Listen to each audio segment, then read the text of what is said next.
Саған Құранды бақытсыз болуың үшін түсірмедік дейді Алла Тағала. Allah Демек, Құран сені дүниеде де, ақиретте де бақытқа жетелейді. Біз Рамазан аятында айтады ғой, шахр Рамазан унзила фихил Құран.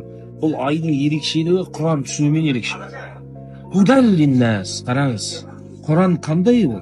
Құран адамзатты тура жолға бастайтын, қараңғылықтан нұрға шығаратын Құран ба? Енді Таға сүресінде Алла Тағала айтады: "Фаманиттаба худая", менің тура жолымды кім тұстанса, фала яضل вала яшқа, еш уақытта адаспайды және бақытсыз болмайды.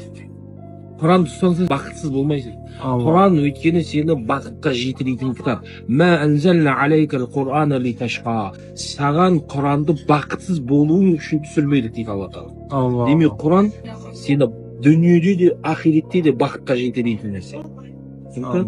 Сол үшін біздің проблемамыз неге? Мына қараңыз. وَمَنْ أَعْرَضَ عَنْ ذِكْرِي فَإِنَّ لَهُ مَعِيشَةً ضَنْكًا. Субханалла. Кімде-кім менің Құранымнан, зікірімнен бет бұрса, теріс айналса, оған қиын өмір береміз. Яғни бақытсыз өмір береміз. Сол үшін Құран адамзатқа тура жол және дүние ақиретте бақытты болу үшін түскен кітап.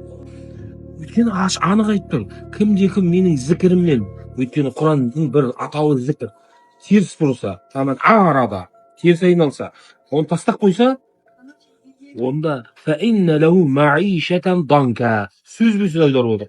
Оған біз қиын өмір береміз дейді. Өмірі қиындап кетеді дейді.